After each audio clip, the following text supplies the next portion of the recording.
Good evening, students. Today I am going to teach another lesson, another chapter. This is sexual reproduction in flowering plants or angiosperming plants और higher plants. हम higher plants को यहाँ study करेंगे. ये आपका second chapter है. अब जो सेक्सुअल रिप्रोडक्शन होता है वो फ्लावरिंग प्लांट्स में कैसे होगा. जैसे कि नाम से ही लग रहा है फ्लावरिंग प्लांट्स, यानी कि जो मेन रिप्रोडक्टिव बॉडी होती है एंजियोस्पर्म्स में that will be a flower. Flower he main reproductive organ है जहाँ पर क्या होगा, सेक्सुअल रिप्रोडक्शन प्रोसेस कंप्लीट होगा. अब सेक्सुअल रिप्रोडक्शन में मैंने आपको अपनी प्रीवियस वीडियो में बताया था कि दो पेरेंट्स इन्वॉल्व होते हैं. Number one is the male parent and second is the female parent. अब जो फ्लावर्स होते हैं, those flowers which bears both kinds of the organs, यानी कि मेल और फीमेल अगर एक ही फ्लावर के अंदर होते हैं तो वो जो फ्लावर कहलाएगा वो आपका बाइसेक्सुअल फ्लावर कहलाता है. और those flowers which having only one kind of the reproductive body, इधर मेल इधर फीमेल, तो वो आपके यूनिसेक्सुअल फ्लावर्स कहलाते हैं. ये यहाँ जो इसमें फिगर दिया है ये एक टिपिकल फ्लावर का स्ट्रक्चर है. अब हम इसको स्टडी करेंगे. फ्लावर आने से पहले ये किस कंडीशन में होता है, it is in bud like condition. ये बड की कंडीशन में होता है, कलिका जिसको हम बोलते हैं. और वो किस में बंद रहता है, ऐसे ग्रीन पैकेट्स में बंद रहता है.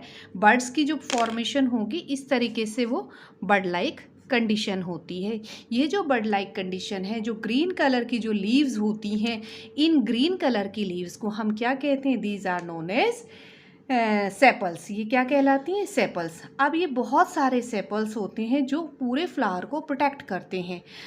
अ group of sepals is known as calyx. ये जो पूरा का पूरा जितने भी नंबर ऑफ सेपल्स होंगे उनको हम क्या कहते हैं, पूरे ग्रुप को क्या कहेंगे, कैलिक्स कहते हैं.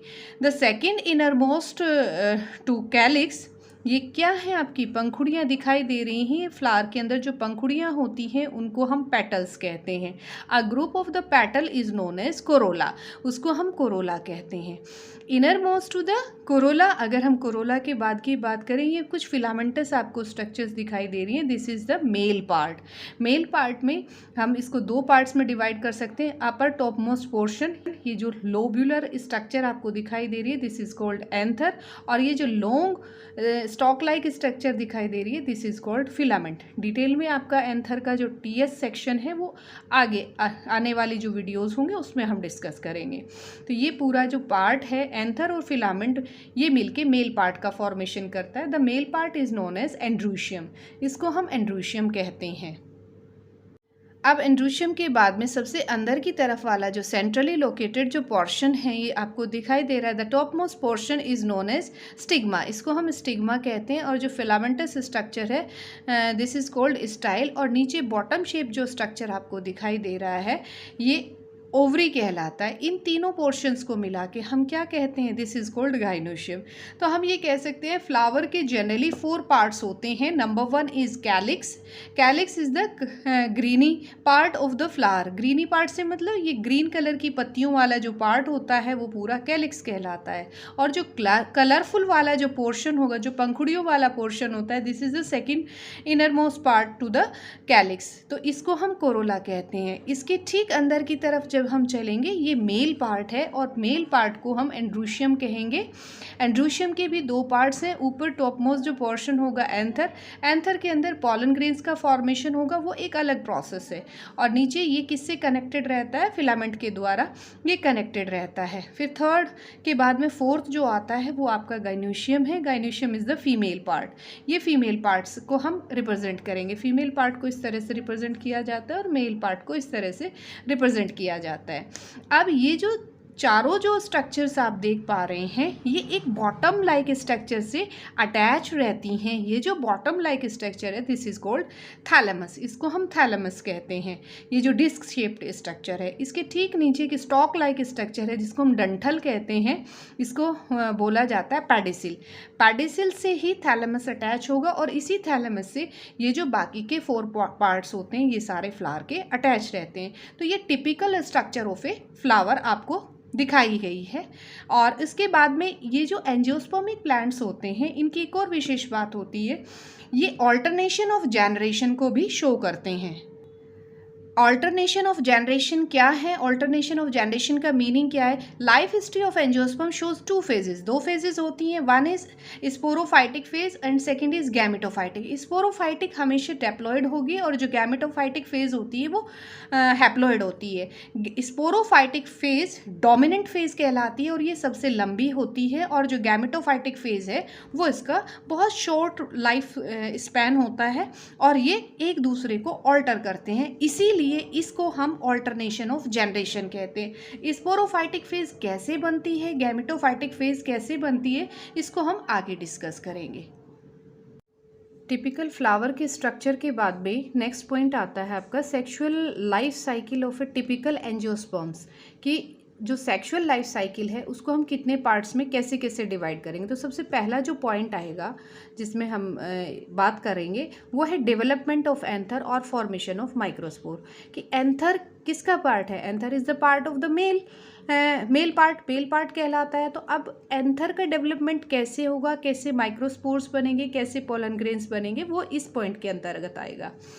अब जो पोलन ग्रेन्स है, पोलन ग्रेन्स कहाँ बनते हैं? अभी हमने पीछे पढ़ा है कि जो एंथर है और वो जुड़ा रहता है एक फिलामेंटस स्ट्रक्चर के द्वारा, लॉन्ग फिलामेंटस स्ट्रक्चर है। तो एंथर और फिलामेंट दो पार्ट हो गए, ये दोनों मिलकर बनाते हैं स्टैमेन को। और जो स्टैमेन का ग्रुप है this is called androecium. Androecium क्या है? Androecium is the male part. अगर हम इसी एंथर को मैग्नीफाई करें तो आप यहाँ देखेंगे एंथर भी कई तरह के हो सकते हैं। एंथर की स्ट्रक्चर के बेस पर अगर सिंगल लोब है तो मोनोलोब्ड कहलाता है, अगर बाई लोब्ड है दो लोब होगी उसके अंदर, तो वो हम मॉर्फोलॉजी में पढ़ेंगे, लेकिन यहाँ फिलहाल हमें पढ़ना है उसका जो स्ट्रक्चर है, एंथर किस तरह का दिखाई देता है, एंथर में पोलन ग्रेन्स कैसे बनते हैं। Here is the magnifying structure of an anther. Anther का ये एक स्ट्रक्चर है।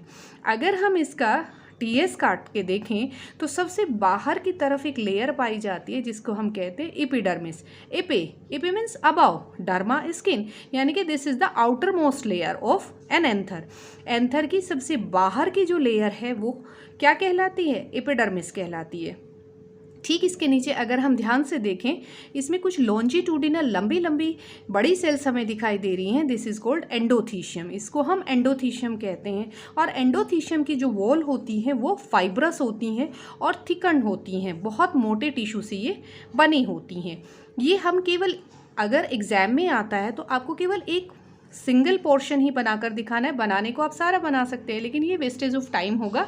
हमने इसी पोर्शन से हम क्लियर कर सकते हैं कि इधर भी इसी तरह से है, यानी कि बाइलोब्ड जो एंथर होगा उसमें जो नंबर ऑफ पोलन सेक्स होंगे या चैम्बर्स होंगे वो कितने होंगे? 1 2 3 4। कितने होंगे? 4 चैम्बर्स इसमें हमें पोलन सेक के मिलेंगे एक बाइलोब्ड एंथर के अंदर। अगर मोनोलोब्ड होगा तो सिंगल लोब में कितने आ जाएंगे? आपके 2 चैम्बर्स आ जाएंगे। तो सबसे बाहर की जो लेयर है वो एपिडर्मिस कहलाती है। उसके ठीक नीचे एंडो मीन्स अंदर। किसके अंदर की तरफ? एपिडर्मिस के अंदर की तरफ जो लंबी सेल्स होती हैं जो फाइब्रस टिश्यू से बनी होती हैं उनको हम एंडोथीशियम कहते हैं। अब ये जो एंडोथीशियम है, ये एंडोथीशियम क्या करता है? ये एंडोथीशियम जो पोलन ग्रेन्स होते हैं उसके डिस्पर्सल में ये हेल्प करता है। और उसके ठीक नीचे की तरफ ये 2 to 3 लेयर्ड एक और लेयर पाई जाती है जिसको हम मिडिल लेयर कहते हैं। और जो मिडिल लेयर है ये भी पोलन ग्रेन के नरिशमेंट में हेल्प करता है। उसके ठीक अंदर की तरफ ये जो हमें सेक दिखाई दे रहे हैं, बैग लाइक जो स्ट्रक्चर्स दिखाई दे रहे हैं, दीज आर कोल्ड पोलन सेक, या इसका दूसरा नाम भी है माइक्रोस्पोरेंजियम। जैसे कि नाम से ही लग रहा है माइक्रोस्पोरेंजियम, यानी कि स्पोर्स को रखने वाले बैग्स, उनको हम क्या कहेंगे? माइक्रोस्पोरेंजियम कहते हैं। अब ये जो माइक्रोस्पोरेंजियम है इसका सबसे जो बाहर की जो लेयर होती है इस लेयर को हम कहते हैं टैपिटम। और टैपिटम का काम क्या होता है? टैपिटम प्रोवाइड करता है जो अंदर सेंटर में जो सेंट्रली लोकेटेड जो पार्ट होगा इसमें माइक्रोस्पोर मदर सेल्स भरी रहती हैं। यही microspore mother cells pollen grain का फॉर्मेशन करेंगे, वो एक अलग प्रोसेस है, वो माइक्रोस्पोरोजेनेसिस है, उसको हम आगे पढ़ेंगे।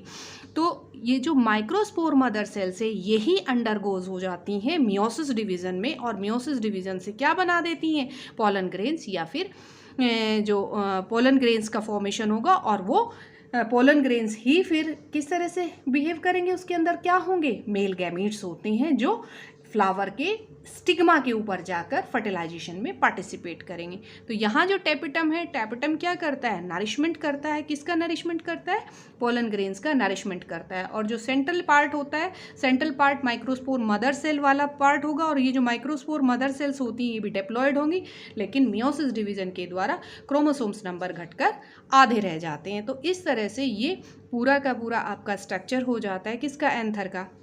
अभी इसमें अगर हम ध्यान से देखें, सेंटर में एक पार्ट है जिसको हम कहते हैं वैस्कुलर बंडल्स। वैस्कुलर बंडल्स क्या सप्लाई करते हैं, वैस्कुलर बंडल्स में आपका जाइलम होता है और फ्लोएम। जाइलम वाटर की सप्लाई करता है और फ्लोएम फूड मटेरियल की सप्लाई करता है।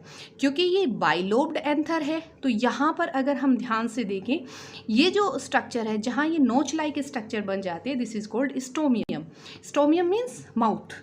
यानी कि जब एंथर ड्राई अप होता है तो यहाँ की वॉल के ऊपर एक दबाव पड़ता है और ये जो स्टोमियम है इस तरह से बस्ट कर जाता है, और यहीं से जो पोलन ग्रेन्स होते हैं वो उसमें से लिबरेट कर जाते हैं। क्योंकि एंडोथीशियम जो होती है ये हाइग्रोस्कोपिक नेचर की होती है, ये पानी को एब्जॉर्ब कर लेती है, फूल जाती है, जिसके ऊपर स्टोमियम के ऊपर एक प्रेशर क्रिएट होगा और जो पोलन ग्रेन्स होते हैं वो एंथर से बाहर की तरफ आ जाते हैं। तो एंडोथीशियम का फंक्शन क्या हुआ, dispersal of pollen grains, pollen grains में डिस्पर्सल में हेल्प करता है। मिडिल लेयर का वर्क क्या हुआ, मिडिल लेयर का वर्क हुआ कि ये नरिशमेंट प्रोवाइड करता है पोलन ग्रेन्स को। टेपिटम, टेपिटम भी नरिशमेंट में हेल्प करता है। और जो सेंट्रल पार्ट होता है इसमें क्योंकि माइक्रोस्पोर मदर सेल होती हैं, एमएमसी का मतलब माइक्रोस्पोर मदर सेल्स होती हैं, और ये पोलन ग्रेन्स को प्रोड्यूस करने में हेल्प करती हैं। तो ये ओवरऑल फर्स्ट पॉइंट आपका क्लियर हो जाता है, development of anther and formation of microspore.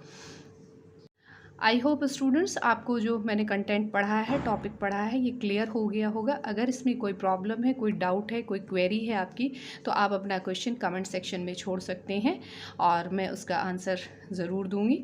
और अगर आपको मेरी वीडियो पसंद आई है, मेरा पढ़ाया वो अच्छा लग रहा है, समझ आ रहा है, तो मेरी वीडियो को ज़्यादा से ज़्यादा लाइक करें, शेयर करें और मेरे चैनल को सब्सक्राइब करें। Thank you, have a nice day, bye bye.